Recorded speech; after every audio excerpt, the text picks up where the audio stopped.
আগষ্টৰ 16 তাৰিখে আছে বড়োলেণ্ড বিশ্ববিদ্যালয়ৰ 2026ৰ বিএডৰ এণ্ট্ৰেন্স। গতিকে এই এণ্ট্ৰেন্সটো ক্ৰেক কৰিবলৈ হ'লে এতিয়া আমি এনেই পঢ়ি থাকিলে নহ'ব, কাৰণ হাতত আমাৰ সময় একদমেই কম আছে। গতিকে এই সময়খিনিত আমি যদি স্মাৰ্টলি ষ্টাডি কৰোঁ তেতিয়া হয়তো আমি এটা ভাল মাৰ্কছ লাভ কৰিবলৈ সক্ষম হ'ম।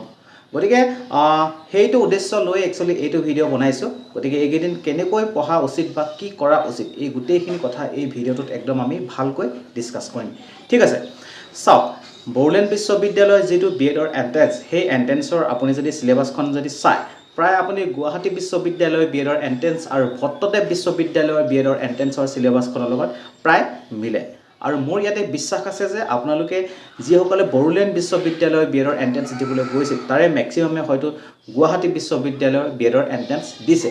গতিকে আপোনালোকে ইতিমধ্যেই চাগে সেই চিলেবাছখনৰ লগত অৱগত হয়। গতিকে ইয়াতে আহিছোঁ প্ৰথম মই জিকে ছেকশ্যনটোলৈ। য়েছ, জিকে ছেকশ্যনত আপোনালোকে যি আমাৰ ইণ্ডিয়ান হিষ্ট্ৰী, সেই ইণ্ডিয়ান হিষ্ট্ৰী কিন্তু আপোনালোকে ভালকৈ চাই যাব লাগিব। এতিয়া বহুতে সুধে আছাম হিষ্ট্ৰী চাব লাগিবনে? চাওক, আছাম হিষ্ট্ৰী বেলেগ একো বস্তু নহয়, আছাম হিষ্ট্ৰী ইণ্ডিয়ান হিষ্ট্ৰীৰে এটা পাৰ্ট হয়। গতিকে আছাম হিষ্ট্ৰী বুলি যদিও স্পেচিফিক এটা টপিক তাতে দি দিয়া হোৱা নাই, কিন্তু আছাম হিষ্ট্ৰীও আপোনালোকে তাতে চাই যাব লাগিব। এতিয়া ইণ্ডিয়ান হিষ্ট্ৰী আমি কি চাব লাগিব? আমি এতিয়া এনেইতো এগাল কিবা কিবি চাই গ'লে নহ'ব ন, ঘপকৈ আমি উঠাই কেইটামান MCQ চাই গ'লোঁ বা কিবা এখিনি চাই গ'লোঁ, তেনেকৈ নহয়। আমি ইণ্ডিয়ান হিষ্ট্ৰী বুলি ক'লে মেইনলি আমাৰ যিখিনি আমি একদম এনচিয়েণ্ট, মেডিয়াভেল আৰু মডাৰ্ণ আমি তেনেকৈ একদম ভালকৈ চাব লাগিব। এতিয়া হাতত যিহেতু বহুত বেছি সময় নাই, গতিকে এগাল পঢ়ি লাভ নাই। আমি এতিয়া এনচিয়েণ্ট বুলি ক'বলৈ গ'লে আমাৰ মেইনলি যিখিনি আমাৰ ইণ্ডাছ ভেলী চিভিলাইজেশ্যন, ঠিক আছে, তাৰপিছত আমাৰ এইটো কি বুদ্ধিজিম, জৈনিজিম, সেইখিনি আমি কিন্তু ভালকৈ চাই যাব লাগিব। এতিয়া তাৰপিছত আহিলোঁ medieval Indian history. Medieval Indian হিষ্ট্ৰীৰ ক্ষেত্ৰত আমাৰ যিখিনি দিল্লী চুলতানেট, মোগল, সেইখিনি কিন্তু আমি ভালকৈ চাই যাব লাগিব। বাকীখিনি নাচালোঁ, এটলিষ্ট দিল্লী চুলতানেট আৰু আপোনাৰ মোগল আৰু সেইখিনি আপুনি কিন্তু ভালকৈ চাই যাব লাগিব। তাৰপিছত আহিছোঁ আমি মডাৰ্ণ ইণ্ডিয়ান হিষ্ট্ৰী। য়েছ, মডাৰ্ণ ইণ্ডিয়ান হিষ্ট্ৰীৰ ক্ষেত্ৰত যদি আপোনালোকে চাবলৈ যায়, মেইনলি আমাৰ যিখিনি আই এন চিৰ লগত জড়িত যিখিনি বস্তু সেইখিনি আপোনালোকে ভালকৈ চাব লাগিব। তাৰপিছত আমাৰ যিখিনি মেইনলি গান্ধিয়ান পিৰিয়ডত যিখিনি একচুৱেলি হৈছিলে সেইখিনি আপোনালোকে একদম ভালকৈ চাই যাব লাগিব। ধৰি লওক মহাত্মা গান্ধী চাউথ আফ্ৰিকাৰ পৰা কেতিয়া আহিছিল, আহি আমাৰ ভাৰতবৰ্ষত কি কৰিছিলে, বা অসমলৈ কেতিয়া আহিছিলে, কেইবাৰ আহিছিলে, সেই গোটেইখিনি বস্তু একদম A to Z একদম ভালকৈ চাই যাব লাগিব। আৰু সেইখিনি একচুৱেলি মই আপোনালোকক যিখিনি নোটছ প্ৰভাইড কৰিছিলোঁ ইণ্ডিয়ান হিষ্ট্ৰী, সেইখিনিও যদি আপুনি চাই যায়, আপুনি যদি এক্সট্ৰাকেতো যদি বেছিকৈ পঢ়িব পাৰে তেতিয়াতো বহুত ভাল কথা, নহ'লে এটলিষ্ট সেই যিখিনি নোটছ সেইখিনি আপুনি পঢ়ি যাব, সেইখিনি পঢ়ি গ'লে এটা ভাল ফল লাভ কৰিব পাৰিব। ঠিক আছে, তাৰপিছত আপোনালোকে চাব পাৰিব ইণ্ডিয়ান পলিটি। য়েছ, ইণ্ডিয়ান পলিটিৰ এটা ভাল ৱেটেজ আছে, আৰু ইণ্ডিয়ান পলিটিৰ আপোনালোকে এগাল কিতাপ এতিয়া পঢ়ি একো লাভ নাই, ঠিক আছে, বা এগাল ভিডিঅ' চাই একো লাভ নাই। মই আপোনালোকক যি 14-15টা একচুৱেলি ভিডিঅ' ইউটিউবত আপলোড কৰা হৈ আছে, একদম স্পেচিফিক আপোনালোকক টপিক ৱাইজ আপলোড কৰা হৈ আছে। আপোনাৰ খুব বেছি 4 ঘণ্টামান সময় যাব, এটা দিন আপুনি উলিয়াই লৈ সুন্দৰকৈ 4 ঘণ্টা সময় আপুনি দি সেই গোটেই ভিডিঅ'কেইটা ইণ্ডিয়ান পলিটি চাই দিয়ক, আৰু আপুনি ইণ্ডিয়ান পলিটি তাৰ বাহিৰে একো বেলেগ নাহে, মই আপোনালোকক সিমানটোলৈকে ক'ব পাৰোঁ। ঠিক আছে, তাৰপিছত আপোনালোকে চাব পাৰিব কাৰেণ্ট এফেয়াৰ্ছ। য়েছ, কাৰেণ্ট এফেয়াৰ্ছ এতিয়া সোধে যে কিমান দিনৰ চাম, কিছুমানে সোধে 6 মাহৰ চাম নে এবছৰৰ চাম। মই কৈছোঁ আপোনালোকক পাৰিলাটো আপুনি এবছৰৰ চাওক, নহ'লেতো আপুনি যোৱা 1.5 বছৰমানৰ পৰা যদি চাই একো বেয়া কথা নহয়, কাৰণ এই আমাৰ ডিব্ৰুগড় বিশ্ববিদ্যালয়ত হৈ যোৱা যিটো এণ্ট্ৰেন্সৰ এক্সাম, তাত আপোনালোকে দেখা পাইছিলে যে 24 চনৰ কাৰেণ্ট এফেয়াৰ্ছৰ কুৱেশ্যন এটা এতিয়া 26 চনৰ এণ্ট্ৰেন্সত সুধিছে। গতিকে আপোনালোকে পাৰিলে 1.5 বছৰমানৰ যদি কাৰেণ্ট এফেয়াৰ্ছ চাই ভাল হয়। গতিকে মই আপোনালোকক যিখন আপোনাৰ কাৰেণ্ট এফেয়াৰ্ছৰ ইবুক আপোনালোকক দিছিলোঁ, সেইখন আপোনালোকে কিন্তু একদম ভালকৈ একদম মানে ৰিভিজন মাৰি যাব, কাৰণ DLEDৰ এণ্ট্ৰেন্স বা গুৱাহাটী বিশ্ববিদ্যালয়ৰ এণ্ট্ৰেন্সত তাৰ পৰা যথেষ্ট একচুৱেলি কমন পৰিছে। গতিকে সেইখিনি আপুনি একদমেই নেৰিব, আপোনালোকে একদম ভালকৈ ৰিভিজন মাৰি যাওক সেইখিনি।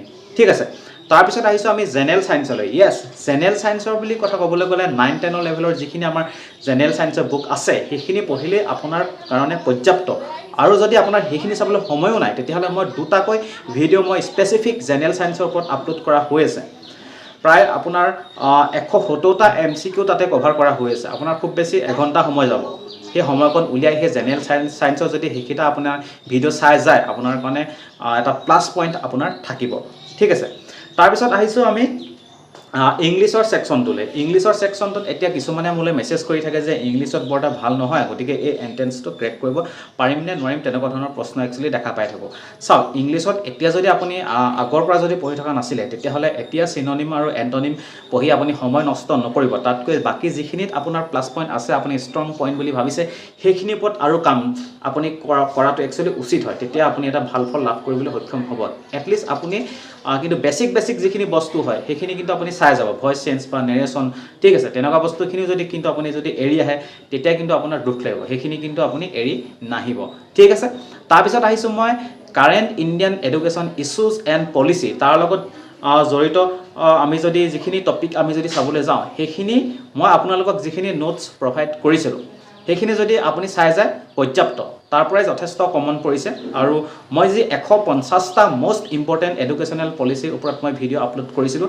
সেই ভিডিঅ'টো আপুনি চাব পাৰিব গুৱাহাটী বিশ্ববিদ্যালয়ৰ এণ্ট্ৰেঞ্চ দি আহি তাতে কমেণ্ট কৰিছে যে কমন পৰিছে বুলি গতিকে সেই ভিডিঅ'টো আপুনি একদমেই নেৰিব বা NEP 2020 সৰ্বশিক্ষা অভিযান RMS RT Act 2009 সেই গোটেইখিনি ওপৰত মই আপোনালোকক নোটছ দিয়া হৈ আছে সেইখিনি আপোনালোকে ভালকৈ পঢ়ি যাওক যদি আপুনি নোটছ লোৱাও নাই তেতিয়া এটলিষ্ট সেই ভিডিঅ'কেইটা এটলিষ্ট আপোনালোকে এবাৰ চাই যাব ঠিক আছে তাৰপিছত আহিছোঁ মেথছ আৰু ৰিজনিং ছেকশ্যনটোলৈ চাওক মেথছ আৰু ৰিজনিঙৰ ক্ষেত্ৰত মেইনলি আপোনালোকে যিমান পাৰে সিমান আপোনালোকে প্ৰেক্টিছ কৰিব লাগিব যিমানে প্ৰেক্টিছ কৰিব সিমানে আপোনাৰ একুৰেচি বাঢ়িব গতিকে এইকেইদিন আপোনালোকে ডেইলি এটলিষ্ট 2 ঘণ্টা বা 3 ঘণ্টা সময় মেথছ আৰু ৰিজনিঙৰ প্ৰেক্টিছৰ কাৰণে ৰাখক ঠিক আছে আৰু আপোনালোকক মই যিখিনি মেথছৰ নোটছ একচুৱেলি প্ৰভাইড কৰিছিলোঁ সেই নোটছখিনি আপোনালোকে চাই যাব গতিকে 169 ৰুপিজত মই আপোনালোকক যিখিনি নোটছ আপোনালোকক বিএডৰ এণ্ট্ৰেঞ্চৰ কাৰণে মই দিছিলোঁ সেইখিনি আপোনালোকে যিমান পাৰে সিমান ৰিভিজন কৰক যথেষ্টখিনি কমন পৰিছে তাৰ পৰা মই সেইটো কাৰণে আপোনালোকক কৈ আছোঁ আৰু বিএড এণ্ট্ৰেঞ্চ 2026 বুলি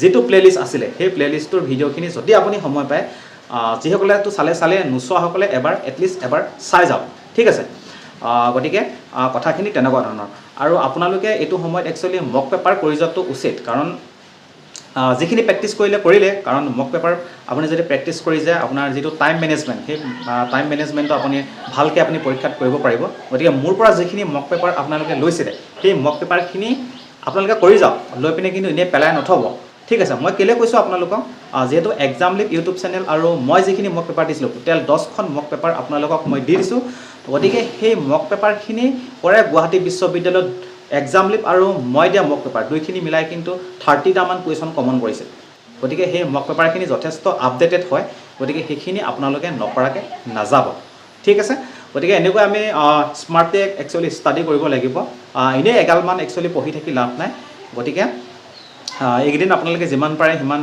নিজকে পুছ কৰক যাতে আপোনালোকে এটা ভাল এটা আউটপুট লাভ কৰিবলৈ সক্ষম হয় গতিকে ইমানখিনি আছিলে ঠিক আছে এইকেইদিন আপোনালোকে 16 তাৰিখে এক্সাম আছে এইকেইদিন গতিকে যিমান পাৰে সিমান পঢ়ক বাকী আপোনাৰ এক্সাম ভালেই হ'ব বাৰু দিয়ক ঠিক আছে গতিকে আজিলৈ ইমানেই আছিলে আপুনি যদি ভিডিঅ'টো চাই ভাল পালে ডেফিনেটলি এটা লাইক কৰিব আপুনি কি ভাবে কমেণ্ট ছেকশ্যনত জনাব আৰু পৰৱৰ্তী সময়ত যাতে ভিডিঅ'সমূহ মিছ নকৰে তাৰ কাৰণে এই চেনেলটো ছাবস্ক্ৰাইব কৰি ল'ব ঠিক আছে গতিকে আজিলৈ আহিছোঁ ধন্যবাদ